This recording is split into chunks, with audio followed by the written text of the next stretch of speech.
시편은 성경 속에 있는 성가곡이라고 말할 수 있습니다. 시편은 악기를 연주하고 악기를 이용해서 악기가 반주로, 그래서 시편의 노래가 하나님 앞에 올려지는 노래가 되는 시다라고 말할 수 있습니다. 그래서 보통 시편에 대한 이야기를 할 때 노래다, 시다 이런 표현들을 쓰는 것이죠. 시이며 동시에 노래로 하나님 앞에 불리워지는 찬송이기 때문에 그렇습니다.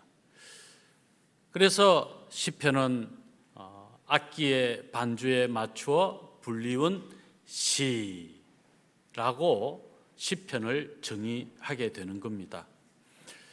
특별히 시편을 통해서 하나님께서 우리에게 무엇을 교훈해 주시고 또 시편을 통해서 우리가 하나님을 어떻게 경외함으로 찬송해야 하는가, 하나님께 영광 올려드림이 어떤 의미인가. 시편은 크게 5단락으로 나뉘어지는데요, 그 5단락의 마지막 절은 늘 성령으로 마치게 되죠. 삼위일체 하나님을 영원토록 성축하는, 하나님의 이름을 드높이며 노래하는 그 마무리로 시편이 각 단락별로 이어지게 된다. 이 시편이 우리에게 주는 교훈이 참 많은데요, 이 시편 안에는 의외로 저주시라 불리워지는 시도 참 많습니다. 악인들에게 고난을 당하고 고통을 받는 의인들의 울부짖음, 하나님께서 나의 호소를 들으시고 하나님의 방법으로 하나님께서 갚아 주옵소서라고 하는 시이지요. 이런 저주시라고 불리워지는 시로부터 하나님이 풍성하게 축복하시는 축복의 메시지가 담뿍 담겨 있는 시로 이렇게 노래가 되어서 하나님 앞에 불리워지는 겁니다.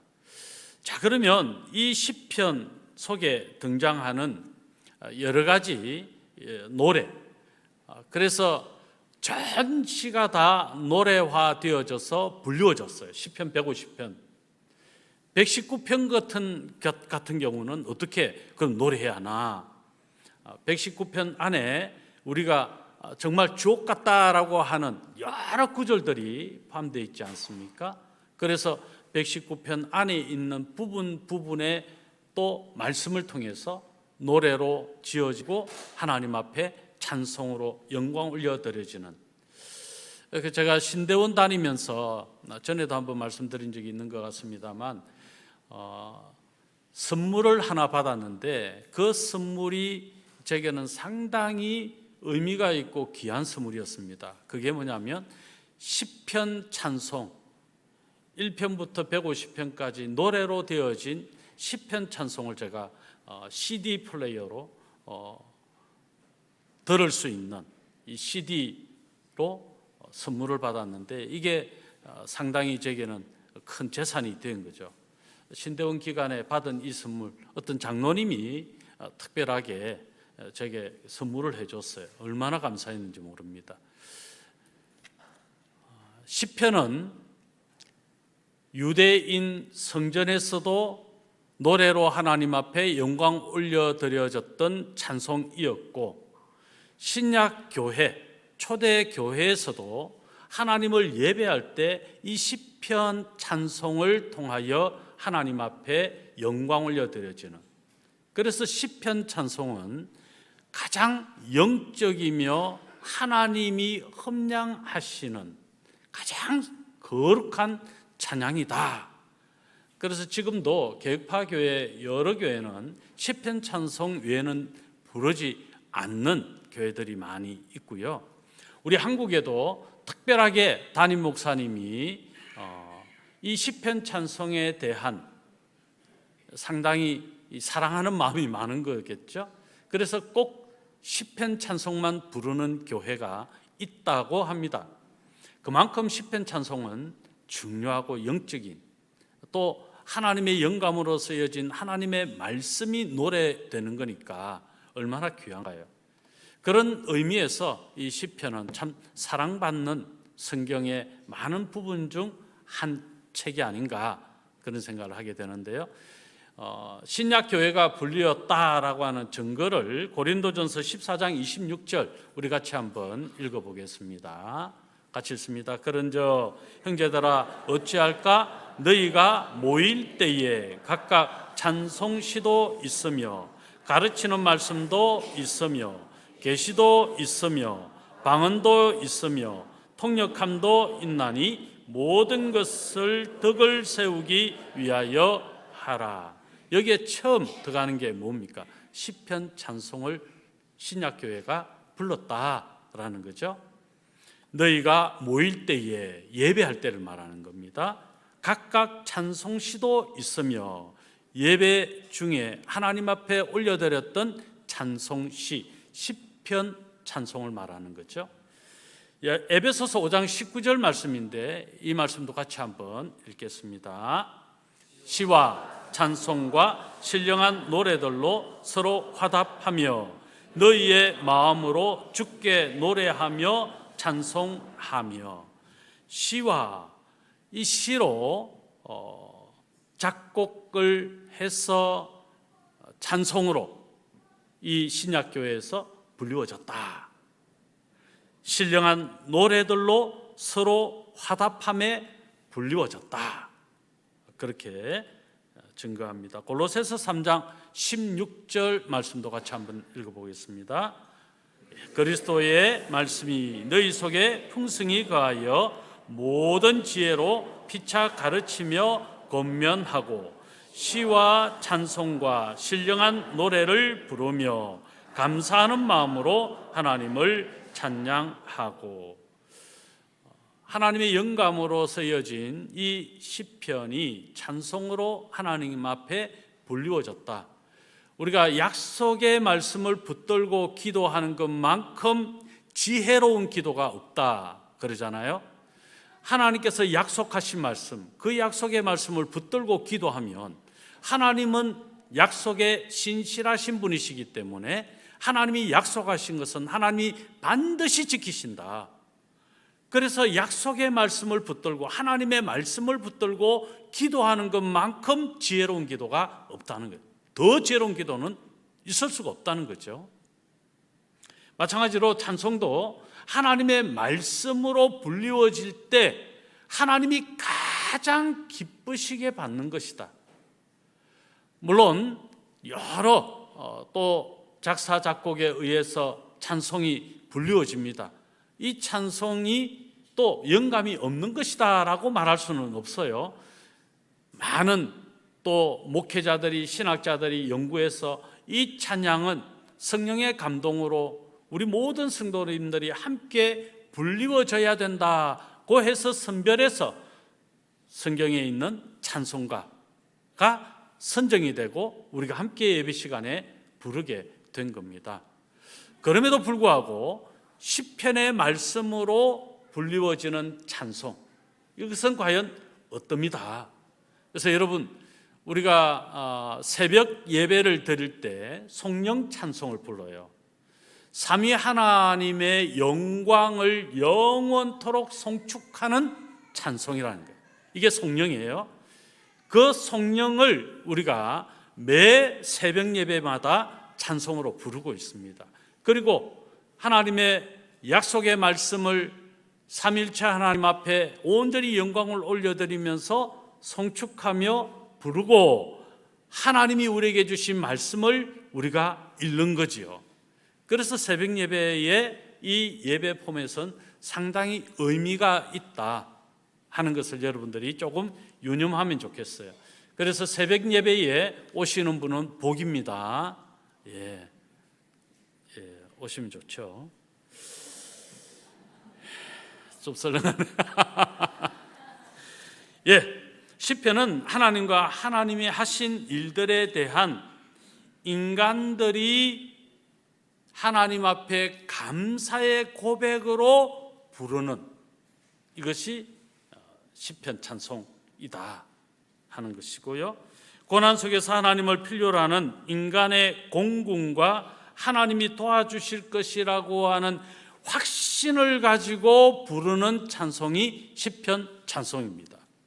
그래서 심지어 시편 찬송 저주시에 대한 이야기를 제가 앞서 언급했지만, 내가 보복하려 하지 말고, 내가 안갚음을 하려 하지 말고, 내가 공격을 받는다고 해서 되레 내가 다시 공격하려 하지 말고, 하나님께 찬양으로 올려드리면 하나님이 그 찬양을 흠량하실 때 하나님은 반드시 그 찬양의 고백대로 하나님이 보복하신다. 여러분, 정말 억울하면 하나님께 기도하세요. 하나님 갚아주십시오. 제가 너무 억울합니다. 하나님 잠시 지그시 눈 감아주십시오. 제가 한 방 팍 때리고 오겠습니다. 그게 아니고 하나님이 보복하시도록 맡겨드리는 찬양이 시편에 얼마나 많은지 몰라요. 그래서 시편 속에서 우리는 황홀한 기쁨으로부터 절망에 이르기까지 인간이 느끼는 모든 감정이 다 노래되고 있다고 보시면 정확합니다. 그래서 시편은요, 인생의 시작부터 끝까지 인생의 모든 삶의 영역, 모든 것이 담겨져 있다.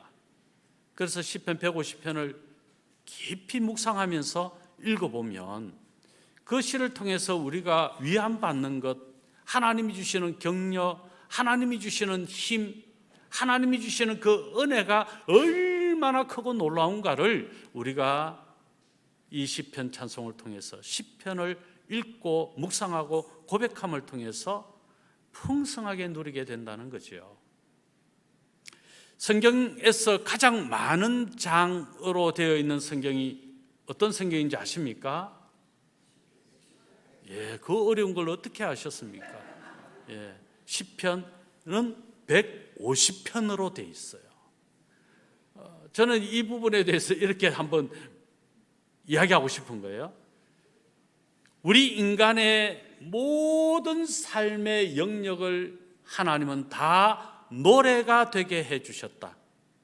자, 이해를 돕기 위해서 우리 연세가 드신 장로님들, 또 우리 권사님들, 연세가 드신 우리 성도님들, 한 80, 90이 되신 분들에게 지금까지 어떻게 살아오셨습니까? 라고 여쭈면 일반적으로 어떻게 답하실까요? 책을 10,000권을 써도 내 지나온 세월을 다 기록할 수가 없습니다. 그 정도 표현하시잖아, 그죠? 어떤 분은 10만 권이라고도 이야기하더라고요.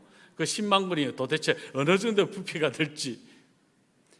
시편은 그런 우리 인생, 우리의 모든 삶의 영역을 150편이라고 하는 최고의 많은 장을 할애하면서까지 노래가 되겠다.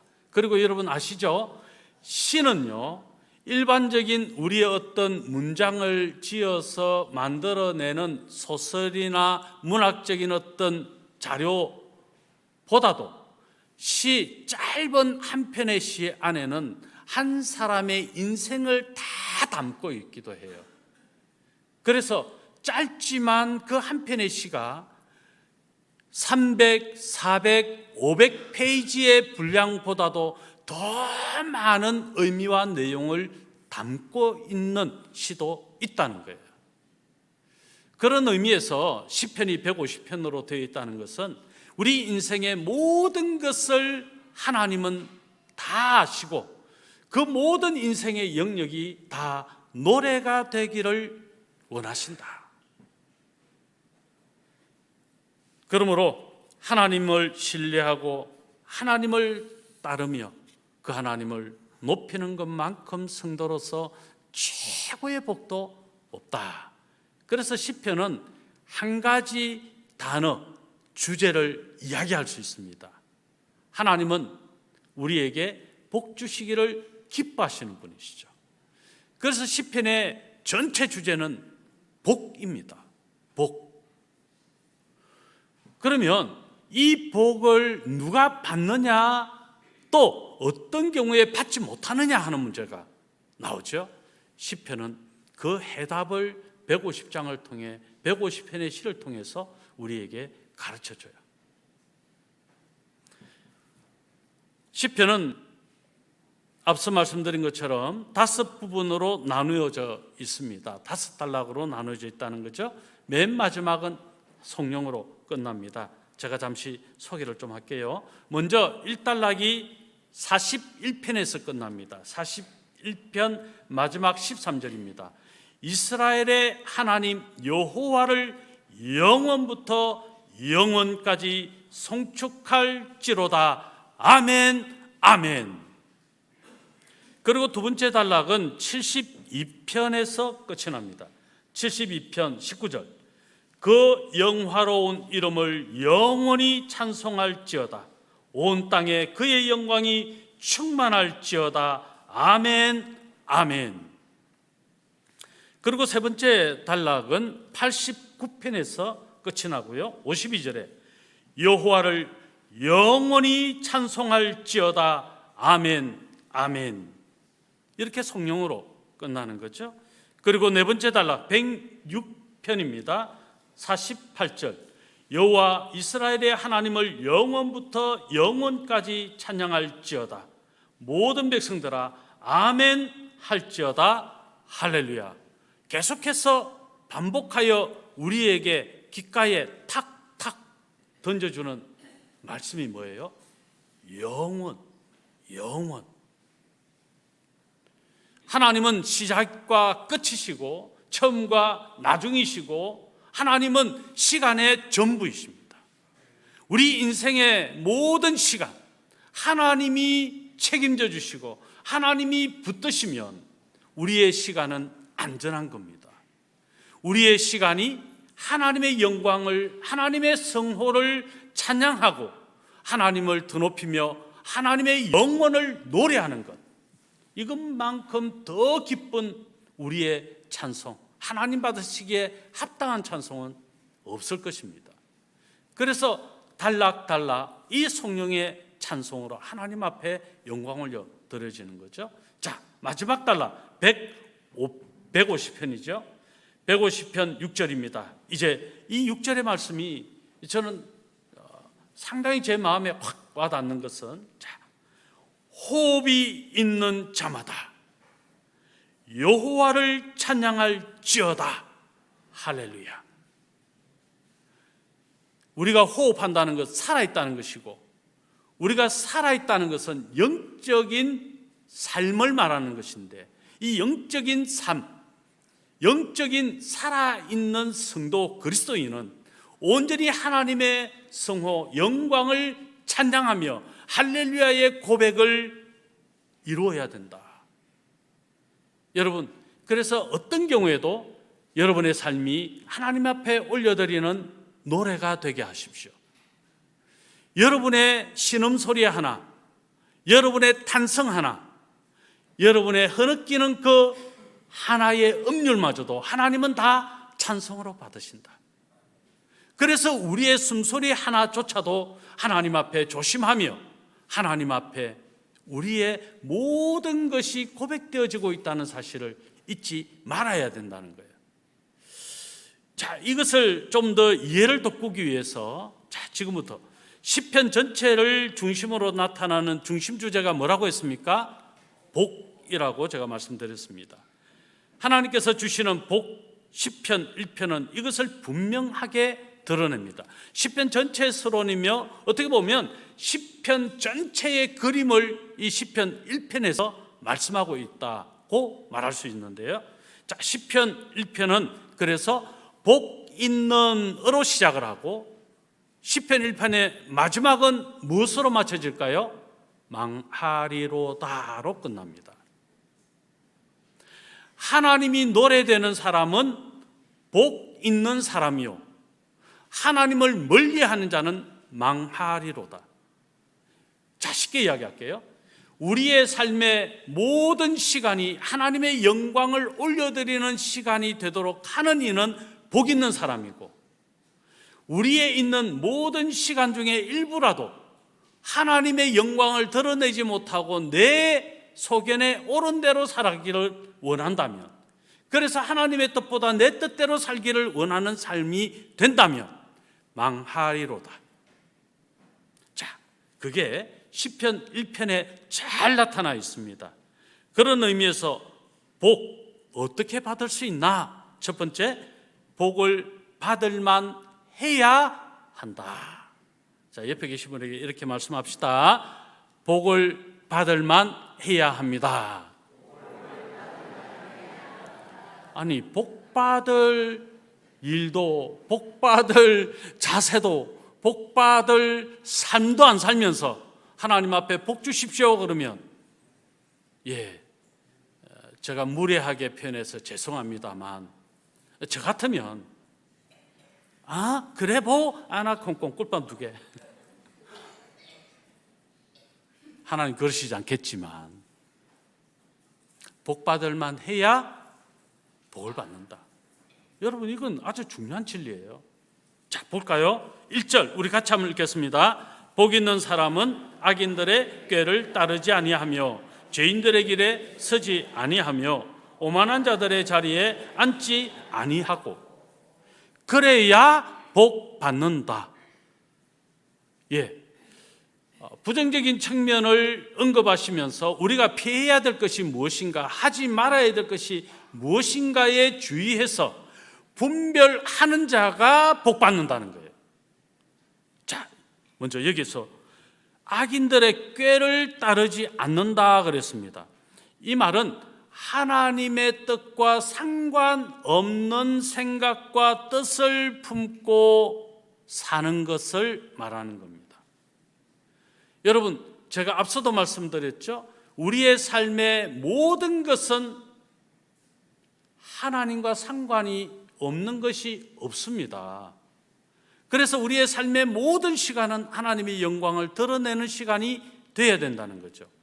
그런 측면에서 악인의 꾀를 따른다. 인간의 의도와 내 생각과 내 판단, 내 주장, 내 뜻대로 하나님의 뜻과 상관없이 사는 모든 행위가 악인의 꾀를 따르는 거예요.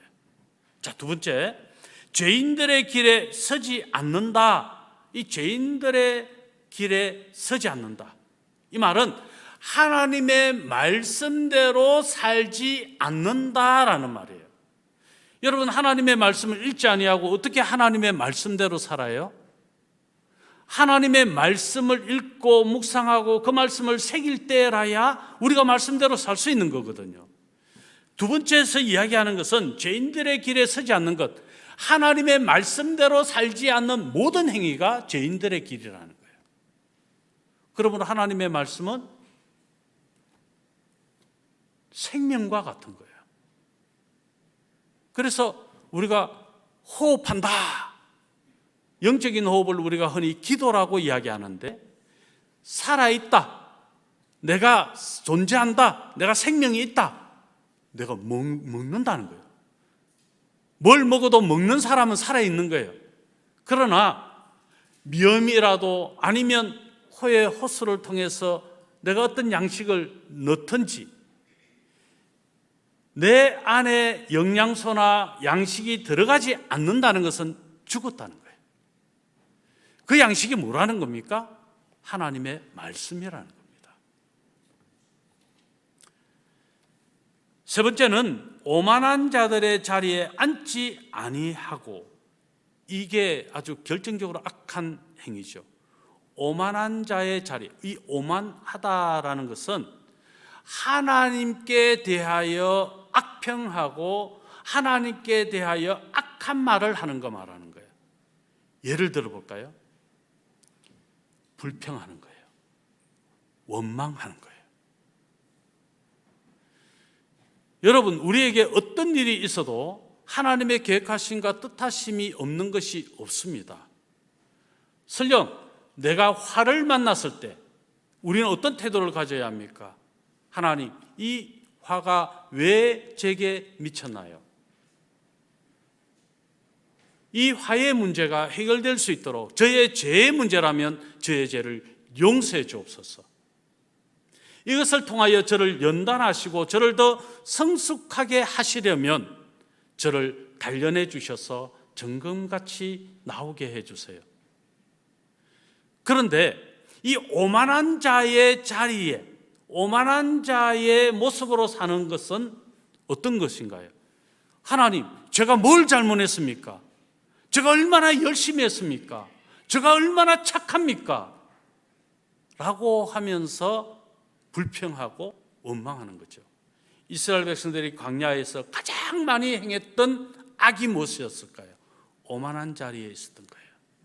불평했던 거예요. 원망했던 거예요. 여러분 아십니까? 그들은 모두가 광야에서 다 죽음을 당했습니다.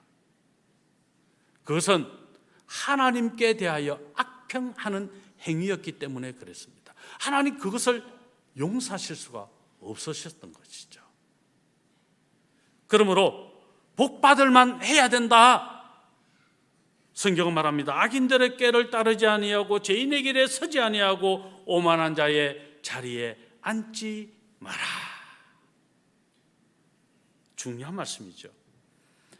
두 번째는 복의 즐거움이 따른다. 이건 복의 효과를 말하는 거거든요. 자, 우리 2절 말씀 같이 한번 읽어보겠습니다.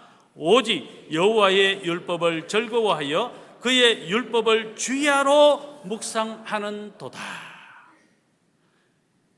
복을 받은 사람은요, 그 효과가 어떻게 나타난다고요? 즐겁다. 그 무엇에 대하여 즐겁다는 것입니까? 하나님의 말씀을 묵상하고 그 말씀을 읽고 그 말씀을 살아내는 것이 즐거운 거예요. 그러면 이 즐거움을 계속 유지하기 위해서 어떻게 합니까? 성경 읽음이 너무너무 좋은 거죠. 우리 연세 드신 어르신, 우리 부모님들, 또 성경을 많이 읽는 분들, 그냥 성경을 내가 많이 읽어야 되겠다 하고 읽는 분들 안 계시잖아요. 그렇죠? 즐거웠어. 내가 복받은 것이 즐거웠어. 성경이 자연스럽게 즐거움으로 읽혀지는 것. 이게 복의 효과라는 거죠. 그래서 성경이 말씀합니다. 오직 여호와의 율법을 즐거워하여 그의 율법을 주야로 묵상하는도다. 성경을 읽으면 너무 재밌으니까 주야로 그 말씀을 읽는 거죠. 예, 읽는 거죠. 참 의외로 목회자들이 성경을 좀 많이 안 읽는 경향이 있어요.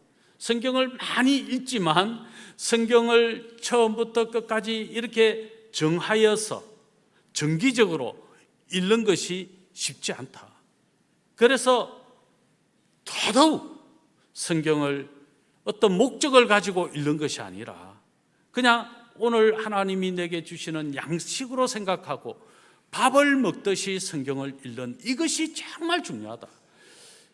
설교 준비를 위해서 이 성경 읽고 저 성경 읽고 부분적으로 이래 읽고 저래 읽고 사실 그렇게 하다 보면 성경을 몇 장을 10장 이상을 부분 그 문맥에 맞추어서 읽으려고 하면 몇 장, 어떤 경우에 몇십 장을 읽어야 될 때도 있어요. 내가 그 정도 읽는다 라고 이제 만족을 해버리는 거죠. 그런데 그것보다 진짜 성경을 읽는 자세는 내가 밥을 먹듯이 정기적으로 성경을 어느 범위를 설정해서 매일 읽는 것이 정말 중요하다. 그게 살아있다는 거다 하는 거죠. 이것이 우리의 삶을 즐겁게 할 뿐 아니라 성장하게 만든다. 성경을 읽고 즐거움을 느끼는 사람은요, 쉽게 분노하지 않고 쉽게 짜증내지 않고 쉽게 정죄하지도 않고 쉽게 재판관이 되려고도 하지 않아요. 왜요? 내가 즐거우면 즐거운 반응을 하잖아요. 근데 내가 지금 마음이 무너져 있으면 그 사람은 무너지는 말만 하게 돼 있어요. 제 말이 거짓말 같아요? 진짜입니다.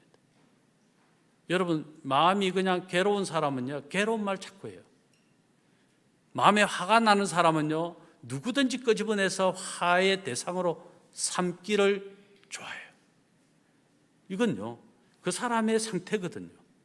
그래서 말씀을 읽고 즐거운 사람은 즐거운 말을 해요. 누구를 만나도 즐거운 말, 기쁜 말, 좋은 말, 축복의 말, 감사의 말을 해요. 감사하지 않을 것 같은 대상인데도 보면 감사하게 되는 것이 말씀의 위력이에요. 그게 하나님의 권능이기도 해요. 세 번째는 복에는 의존이 포함된다. 자, 우리 3절의 말씀인데 같이 한번 읽어봅니다. 그는 시냇가에 심은 나무가 철을 따라 열매를 맺으며 그 잎사귀가 마르지 아니함 같으니 그가 하는 모든 일이 다 형통하리로다. 복에는 영적인 뿌리가 하나님의 은혜의 강수에 깊이 내려져 있기 때문에 하나님의 은혜를 누리는 사람은 끊임없이 하나님의 은혜를 계속해서 공급받게 되어 있어요. 우리의 삶이 하나님께 온전히 의존되어지는 것. 다른 말로 하면 하나님만 바라보고 하나님만 의지하고 그분이 내 인생의 전부입니다. 그래서 삼위 하나님이 내 모든 것입니다라고 고백할 수 있는 그런 의존. 하나님은요, 발 한쪽 탁 담그는 거 안 좋아하십니다. 발 하나는 하나님께, 발 하나는 사회, 하여튼 이런저런 쾌락도 쫓고 부귀영화도 누리고 이렇게 양다리 걸치는 인간들이 참 못돼. 하나님 그거 기뻐하시지 않습니다. 의존, 내 모든 것을 하나님께 다 의탁하는 거, 맡겨드리는 거. 그때 하나님의 은혜의 강수가 계속해서 공급되어지는 것이죠. 이게 복받은 사람의 모습이라는 겁니다. 우리의 영적인 뿌리가 하나님의 은혜라는 자원 속에 깊이 내리면 우리는 열매를 맺게 된다. 그것은 하나님의 생명이 우리 안에서 일하시기 때문이다. 워렌 위어스비가 말했어요. 우리 안에 하나님의 생명, 하나님의 일하심이 계속해서 일어나게 된다.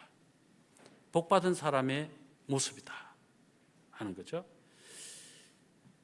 마지막 네 번째, 이제 그럼 복을 누리기 위해서 우리가 주의해야 될 게 뭐냐? 마지막 1편 마지막에 무슨 말로 끝난다고 했습니까? 망하리로다. 망하리로다. 주의사항이죠. 그럼 우리가 복받은 자로서 또 복을 누리는 자로서 복을 계속해서 공급받을 자로서 주의해야 될 게 뭐냐? 망하는 자가 되지 말아야 된다. 자, 오늘 본문 4절로 6절까지 우리 같이 한번 읽겠습니다. 악인들은 그렇지 아니하며 오직 바람에 나는 겨와 같도다.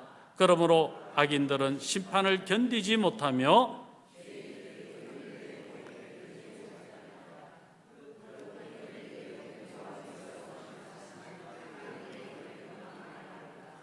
아멘. 예수님이 풍성한 삶을 주실 때 누군가가 멸망한다면 그 얼마나 비통한 일인가. 함께 신앙생활을 한 것 같고 함께 믿음이 좋았던 것 같고 그래서 아름다운 신앙의 동력을 이루었던 누군가가 망한다면 이 얼마나 비통하겠는가. 여러분, 우리 모두가 다 천국 갈 거예요. 그렇죠? 그런데 누구 아무개는 안 왔네?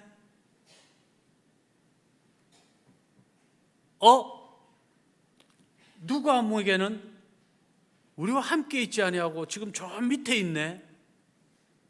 부자와 나사로에서 우리가 잘 알듯이 이 부자가 지옥에서 누구를 봤습니까? 아브라함의 품에 안겨있는 나사로를 보잖아요. 여러분, 지옥에서 천국을 보고 천국에서 지옥을 본다면, 그런데 함께 신앙생활을 하고 함께 아름다운 동력을 이루었던 누군가가 천국에서 나와 함께 있지 않는다면 이 얼마나 비통스러운 일인가. 망하리로다. 망하는 자가 되어서는 안 된다. 의인과 악인의 차이점, 그것은 뿌리 깊은 나무와 바람에 나는 결을 비교할 수 있습니다. 의인은 복을 받고 형통하지만 악인은 심판을 받는다. 참 우리가 조심스러운 부분이죠. 이 말씀은 전적으로 내 개인이 받아야 돼요. 나는 과연 복받은 자인가? 나는 망할 자인가? 선택은 누구에게 있다는 겁니까? 자기에게 있다. 예수 믿음으로 다 구원받는데, 하나님이 예정하셨는데 왜 우리 보고 선택하라고 해? 이상하지요? 복받은 자라면 복받은 삶을 살고, 내가 망한 자라고 하면 망한 자로 살아도 상관없다. 다시 말하면 내가 복받은 자라고 하면 복받은 자다운 삶이 내 삶을 통해서 나타나야 된다, 그 말이죠. 말씀을 맺으면서 한 장씩 여러분 다 받으셨죠? 여기에 보시면 내가 잠을 이룰 수 없다. 잠을 못 자는 분들을 어떤 질병이 있다고 그럽니까? 불면증. 그럼 불면증이 있다. 이 불면증 내가 수면제를 먹어야 되나? 라고 하지 마시고 뭐라고요? 시편 3편과 4편을 계속해서 한 100번만 읽어보세요. 어느 순간에 코를 골고 있을 겁니다. 이제 그런 거죠. 이제 어떤 상황에 맞추어서 지금 여기에 내가 어떤 말씀을 좀 읽어야 되는가 하는 것을 생각하면서 읽어라. 참고가 되겠죠. 다음, 시편 속에 볼 수 있는 예수 그리스도, 시편의 메시아에 관한 예언의 말씀, 메시아에 관한, 예수 그리스도에 관한 말씀이 어떻게 나타나고 있는가, 이 구절들을 보면서 신약의 구절들을 함께 참고해 보면 이 시편의 말씀이 메시아를 향하고 있다 하는 것을 우리가 발견해 볼 수 있다는 것이죠. 그리고 시편과 찬송가, 우리가 잘 아는 찬송가, 많이 불리워지는 찬송가 몇 제목만 지금 넣었는데, 이 찬송들은 시편 각각 몇 편의 말씀을 중심으로 해서 불리워진, 이 작사 작곡되어져서 불리워진 찬송이다라는 겁니다. 자, 이것은 우리가 여러분들이 어떤 경우에 참고해서 이 성경에 좀 끼워두시고, 우리 눈이 조금 잘 안 보이시는 분들이 계셔서 어쩔 수 없이 A4로 했습니다. 처음에는 A4 절반으로 해가지고 좀 작은 글씨로 하려 했는데, 그래도 괜찮겠습니다고 하면 우리 교육자들에게 이야기하면 한 요만한 크기로 만들어 드릴 겁니다. 그러면 요걸 반 딱 접어서 성경 뒤에 딱 놓고, 우리가 시편을 읽는 새벽 예배 본문 시편이 읽혀지는 그 기간 계속해서 이 시편 한 편 한 편을 묵상하면서 이 말씀은 이거야 하면서 서로 요 자료를 가지고 시편 150편을 한번 읽어 나가시면 여러분에게 상당히 시편을 유익하고 즐겁고 또 이 시편이 풍성하게 묵상되어질 수 있습니다. 이 시편의 말씀을 통해 하나님을 영원토록, 영원하신 하나님을 송축하시는 오늘 저와 여러분 되실 수 있기를 예수님의 이름으로 축원합니다.